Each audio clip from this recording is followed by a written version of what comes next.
CBFC ಅಂದರೆ central board of film ಸರ್ಟಿಫಿಕೇಶನ್ಗೆ ದೂರು ಕೊಟ್ಟಿದ್ದೀನಿ.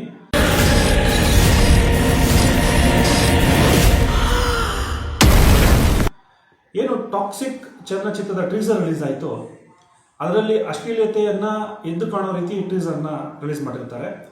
ಹೌದು, ಸರ್ಟಿಫಿಕೇಶನ್ ಸರ್ಟಿಫಿಕೇಶನ್ ಅಥವಾ UA ಸರ್ಟಿಫಿಕೇಶನ್ ಅನ್ನೋಂಥದ್ದನ್ನ ಸಿನಿಮಾ ಕೊಡ್ತೀವಿ. ಹಾಗೆ ಕೆಲವು ಟೀಸರ್ಸ್ಗೂ ಟ್ರೈಲರ್ಗೂ ಕೂಡ ಇಶ್ಯೂ ಮಾಡ್ತೀವಿ. ಆದರೆ ಅದು ಥಿಯೇಟ್ರಲ್ಲಿ ಮಾತ್ರ ನಮಗೆ ಡಿಸ್ಪ್ಲೇ ಆಗುತ್ತೆ.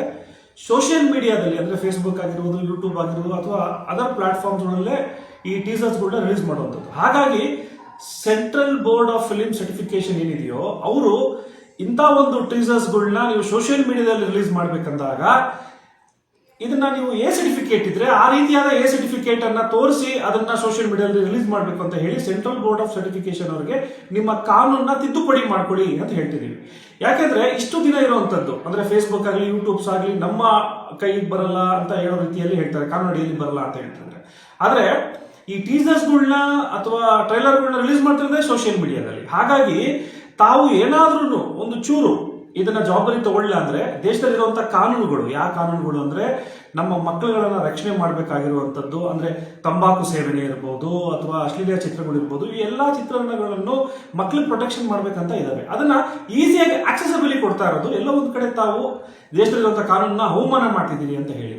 ಟಾಕ್ಸಿಕ್ ಚಿತ್ರ ಇರ್ಬೋದು ಅಥವಾ ಯಶ್ ಅವರ ಅಭಿನಯ ಇರ್ಬೋದು, ಈ ಎರಡೂ ಕೂಡ ಅದರ ಉದಾಹರಣೆ. ನಾವು ಆ ಸಿನಿಮಾದ ವಿರುದ್ಧ ಹೋಗ್ತಿಲ್ಲ. ಈಗಾಗಲೇ ನಾನೇನಾದ್ರೂ ಈಗ ಟಾಕ್ಸಿಕ್ ಸಿನಿಮಾದ ಟ್ರೈಲರ್ಗಳನ್ನ ಸ್ಟಾಪ್ ಮಾಡಿ ಅದ್ ಮಾಡಿ ಅಂತ ಹೇಳಿದ್ರೆ ಅದೇನೋ ಹೇಳ್ತಾರಲ್ಲ, ಕಳ್ತನ ಆದ್ಮೇಲೆ ಕೋಟೆ ಬಾಗ್ಲಾಗ್ದಂಗೆ ಇದೆಲ್ಲ ಆಗೋಗಿದೆ. ಆದ್ರೆ ಮುಂದೆ ಬರುವ ದಿನಗಳಲ್ಲಿ ಅಂದ್ರೆ ನಾಳೆಯಿಂದ ಯಾವುದೇ ಚಿತ್ರಣ ಬರಲಿ, ಟ್ರೇಸರ್ ಬರಲಿ, ಇವು ಯಾವೂ ಕೂಡ ಈ ರೀತಿಯಾಗಿ ಬರಬಾರ್ದು, ಪಬ್ಲಿಷ್ ಆಗಬಾರ್ದು. ಯಾಕಂದ್ರೆ ದೇಶದ ಕಾನೂನು ಉಳಿಸಬೇಕು ಅನ್ನುವಂಥದ್ದು ಉದ್ದೇಶದಾಗಿ ದೂರನ್ನ ಕೊಟ್ಟಿದ್ದೀನಿ. ಸೋಮವಾರ ಈ ಕೊಟ್ಟಿರುವಂತ ಕಂಪ್ಲೇಂಟ್ ಅನ್ನ ತಿರ್ಗಾ ಸೋಮವಾರ ಹೋಗಿ ನಾವು IAS ಆಫೀಸರ್ CEO ಯಾರಿದ್ದಾರೋ ಅವ್ರಿಗೂ ಕೂಡ ನಾವು ಕೊಡ್ತೀವಿ. 7 ದಿನ ಸಮಯ ಅವ್ರು ಕೊಡ್ತೀವಿ ಅವಕಾಶ. ಇದರೇನು ತಿದ್ದುಪಡಿ ಮಾಡಿಲ್ಲ, ಏನೋ ಆಕ್ಷನ್ಸ್ ತಗೊಳ್ಳಿಲ್ಲ ಅಂದ್ರೆ ನ್ಯಾಯಾಲಯಕ್ಕೆ ಹೋಗುವಂಥದ್ದು ಅಥವಾ ರಸ್ತೆಗಳಿಗೆ ಹೋರಾಟ ಮಾಡುವಂಥದ್ದು ಇವೆಲ್ಲವೂ ಮಾಡ್ತೀವಿ. ಉದ್ದೇಶ ಇಷ್ಟೇ, ದೇಶದ ಕಾನೂನು ರಕ್ಷಣೆ ಮಾಡಬೇಕು, ಬೆಳಿತಿರೋ ಮಕ್ಕಳನ್ನ ರಕ್ಷಣೆ ಮಾಡ್ಕೊಬೇಕು, ದೇಶದಲ್ಲಿರೋ ಕಾನೂನು ಅವರ ಒಂದು ಉದ್ದೇಶಕ್ಕಾಗಿರುವಂಥದ್ದು. ಅದನ್ನು ನಾವು ಪ್ರೊಟೆಕ್ಟ್ ಮಾಡೋಕ್ಕಾಗಿ ಸಾರ್ವಜನಿಕ ವಲಯದಲ್ಲಿ ಈ ಮಾತನ್ನ ಆಚೆ ಬರ್ತಿರೋದ್ರಿಂದ ನಾವು ಹೋಗ್ತಾ ಇದೀವಿ. ಮತ್ತೆ ಈ ಸಿನಿಮಾ ಏನು ಟಾಕ್ಸಿಕ್ ಅಂತ ಒಂದು ಸಿನಿಮಾ ಬರ್ತಿದೆಯೋ, ಇಟ್ ವಾಸ್ ಅನ್ಎಕ್ಸ್ಪೆಕ್ಟೆಡ್. ಎಷ್ಟೋ ಕಡೆ ಇದು ನನ್ನ ಅಭಿಪ್ರಾಯ ಅಲ್ಲ ಅಥವಾ ಎಲ್ಲ ಸಾಮೂಹಿಕದ ಅಭಿಪ್ರಾಯ.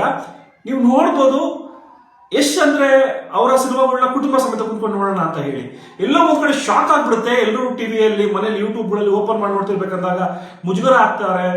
ಮಕ್ಕಳುಗಳನ್ನ ನೋಡಿ ಒಂದು ಆಶ್ಚರ್ಯ ಪಡೋ ರೀತಿ ಆಗುತ್ತೆ, ತಂದೆ ತಾಯಿಗಳಿಗೆ ಮಗ ತೋರಿಸಿರೋ ರೀತಿ ಆಗ್ತದೆ. ಇವೆಲ್ಲ ಮುಜುಗರನ್ನ ತಂದಿದೆ ಈ ಟಾಕ್ಸಿಕ್ ಸಿನಿಮಾ. ಹಾಗಾಗಿ ನನ್ನ ದೂರು ಅವ್ರ ವಿರುದ್ಧ ಇಟ್ಸ್ ಅನ್ ಎಕ್ಸಾಂಪಲ್. ಬಟ್ ಇದನ್ನ ಮುಂದೆ ಎಲ್ಲೂ ಆಗ್ಬಾರ್ದು ಅಂತ ಹೇಳಿ central board of film certification ಅವರ ವಿರುದ್ಧ ನಾವು ದೊಡ್ಡ ಮಟ್ಟದಲ್ಲಿ ಹೋರಾಟ ಮಾಡ್ತಾ ಇದ್ದೀವಿ. ಸೋಷಿಯಲ್ ಮೀಡಿಯಾನು ಕೂಡ ಅವರು ಅಧಿನಿಯಮದಲ್ಲಿ ತಗೊಂಡು ಕಾಷನ್ಸ್ ಕೊಡ್ತೀರ ಹಾಗೆ ನೀವು ಸಿನಿಮಾಗಳನ್ನ ತಗೊಂಡ್ರೆ ಮುಂದಿನ ದಿನಗಳಲ್ಲಿ ನಾವು ದೊಡ್ಡ ಹೋರಾಟವನ್ನು ಮಾಡ್ತೀವಿ ಅಂತ ಹೇಳಕ್ಕೆ ಈ ಸಮಯನ ಯೂಸ್ ಮಾಡ್ಕೊಂತ ಇದ್ದೀವಿ. ನಮಸ್ಕಾರ, ಥ್ಯಾಂಕ್ ಯು. ಮತ್ತಷ್ಟು ಇಂಟ್ರೆಸ್ಟಿಂಗ್ ಲೇಟೆಸ್ಟ್ ಅಪ್ಡೇಟ್ಗಳಿಗಾಗಿ ಕರ್ನಾಟಕ ನೌ ಇನ್ಸ್ಟಾಗ್ರಾಮ್ ಚಾನೆಲ್ ಅನ್ನ ಫಾಲೋ ಮಾಡಿ, ನಿಮ್ಮ ಸ್ನೇಹಿತರಿಗೂ ಕೂಡ ಶೇರ್ ಮಾಡಿ.